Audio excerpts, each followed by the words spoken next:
আসসালামু আলাইকুম। বাংলাদেশ বেতার, গোপালগঞ্জ। খবর পড়ছি সুবর্ণা রায়।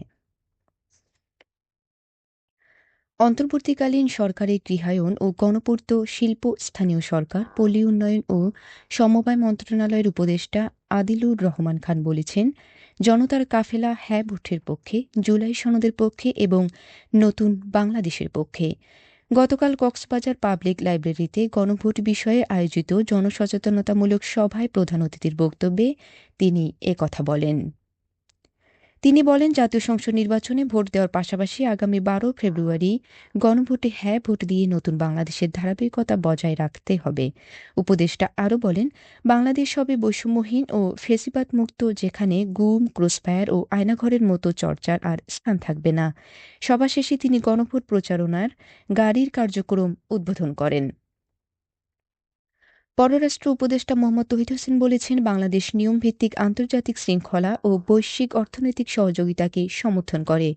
গতকাল রাজধানীর একটি হোটেলে south Asian federation of accountants আয়োজিত আন্তর্জাতিক সম্মেলনের উদ্বোধনী অনুষ্ঠানে তিনি কথা বলেন। তিনি জানান, বৈশ্বিক অর্থনৈতিক চ্যালেঞ্জ মোকাবিলায় আলোচনা, আস্থা ও সম্মিলিত পদক্ষেপ জরুরি। একই সঙ্গে নৈতিক কৃত্রিম বুদ্ধিমত্তা ও টেকসই রিপোর্টিংয়ের গুরুত্ব তুলে ধরেন পররাষ্ট্র উপদেষ্টা। সম্মেলনে দক্ষিণ এশিয়ার বিভিন্ন দেশের প্রতিনিধিরা অংশ নেন। গণভোট ও ত্রয়োদশ জাতীয় সংসদ নির্বাচন ২০২৬ উপলক্ষে শরীয়তপুরের জাজিরা উপজেলার পূর্ব নাওডোবা ইউনিয়নের মাঝির ঘাটে চলচ্চিত্র প্রদর্শন করা হয়েছে। গতকাল সন্ধ্যায় জেলা তথ্য অফিস এর আয়োজন করে। চলচ্চিত্র প্রদর্শনের মাধ্যমে গণভোটের বিষয়বস্তু, ভোটের গুরুত্ব এবং ভোটারদের অধিকার ও দায়িত্ব সম্পর্কে সাধারণ মানুষের মাঝে সচেতনতা তৈরি করা হয়। এতে স্থানীয় বিভিন্ন শ্রেণী পেশার মানুষ স্বতঃস্ফূর্তভাবে অংশ নেন। আয়োজকরা জানান, জনগণকে সঠিক তথ্য জানানো এবং একটি অবাধ, সুষ্ঠু ও শান্তিপূর্ণ নির্বাচন নিশ্চিত করতেই এ ধরনের জনসচেতনতামূলক কার্যক্রম পরিচালনা করা হচ্ছে। এদিকে মাদারীপুরের শিবচরে গণভোট ও জাতীয় নির্বাচন উপলক্ষে জনসচেতনতা বৃদ্ধির লক্ষ্যে প্রচার কার্যক্রম চালানো হয়েছে। গতকাল জেলা তথ্য অফিসের উদ্যোগে শিবচর পৌর এলাকার বিভিন্ন গুরুত্বপূর্ণ সড়ক ও জনবহুল এলাকায় এই প্রচার কার্যক্রম পরিচালিত হয়। এ সময় ভোটের গুরুত্ব, ভোটার হিসেবে নাগরিকের দায়িত্ব এবং অবাধ ও সুষ্ঠু ভোট প্রদানের বিষয়ে সাধারণ মানুষকে সচেতন করা হয়। এছাড়া ভোটারদের সক্রিয়ভাবে নির্বাচন ও গণভোটে অংশগ্রহণের আহ্বান জানানো হয়।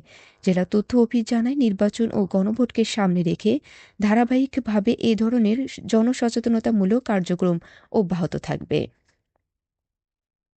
মাদারীপুরের সাবেক মন্ত্রী, ভাষা সৈনিক ও মুক্তিযুদ্ধের সংগঠক আব্দুল মান্নান শিকদারের জীবনী গ্রন্থের প্রকাশনা উৎসব অনুষ্ঠিত হয়েছে। গতকাল সন্ধ্যায় মাদারীপুর লিগ্যাল এইড অ্যাসোসিয়েশনের মিলনায়তনে এর আয়োজন করা হয়। আব্দুল মান্নান শিকদার সমাজ, রাজনীতি ও মানবতার দৃষ্টান্ত শীর্ষক গ্রন্থে তার রাজনৈতিক জীবন, ভাষা আন্দোলন, মুক্তিযুদ্ধে অবদান ও সমাজসেবামূলক কর্মকাণ্ড তুলে ধরা হয়েছে। অনুষ্ঠানে বক্তারা বলেন, আব্দুল মান্নান শিকদার ছিলেন একজন আদর্শবান রাজনীতিক ও মানবিক সমাজসেবক। তার জীবন ও কর্ম নতুন প্রজন্মের জন্য অনুকরণীয় হয়ে থাকবে বলে মন্তব্য করেন তারা। গোপালগঞ্জের কাশিয়ানী উপজেলার রাজপাট ইউনিয়নের তেঁতুলিয়া গ্রামে বিদ্যুৎস্পৃষ্ট হয়ে দাদি নাতিসহ ৩ জনের মৃত্যু হয়েছে। গতকাল রাত ৮:৩০টার দিকে এই ঘটনা ঘটে। নিহতরা হলেন রাহেলা বেগম, তার নাতি সাইফুন শিকদার এবং প্রতিবেশী ইরান শিকদার। পুলিশ জানায়, বোরো ধানের চারা রক্ষায় বৈদ্যুতিক তারের বেড়ার লিকেজ থাকায় প্রথমে শিশু সাইফুন বিদ্যুৎস্পৃষ্ট হয়। তাকে বাঁচাতে গিয়ে দাদি রাহেলা বেগম এবং পরে প্রতিবেশী ইরান শিকদারও বিদ্যুৎস্পৃষ্ট হয়ে মারা যান। গুরুতর আহত অবস্থায় সাইফুনকে হাসপাতালে নেওয়া হলে চিকিৎসক তাকে মৃত ঘোষণা করেন। খেলার খবর, ক্রিকেট।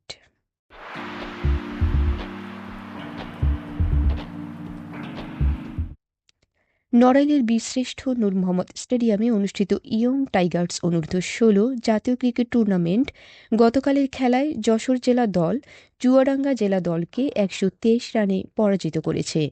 যশোর জেলা দল প্রথমে ব্যাট করে নির্ধারিত ৫০ ওভারে ৭ উইকেট হারিয়ে ২৫৩ রান করে। জবাবে চুয়াডাঙ্গা জেলা দল সব উইকেট হারিয়ে ৩৭.৪ ওভারে ১৩০ রান সংগ্রহ করতে সমর্থ হয়।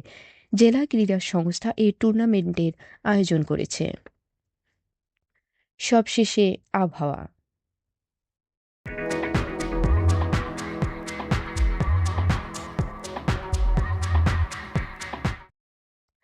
আজ বেলা ১টা পর্যন্ত আবহাওয়ার পূর্বাভাসে বলা হয়েছে, দেশের অভ্যন্তরীণ নদীবন্দর সমূহের জন্য কোনো সতর্কবার্তা নেই এবং কোনো সংকেতও দেখাতে হবে না। খবর শেষ হলো। আমাদের পরবর্তী খবর প্রচারিত হবে আগামীকাল সকাল ৮টা ৩০ মিনিটে বাংলায়।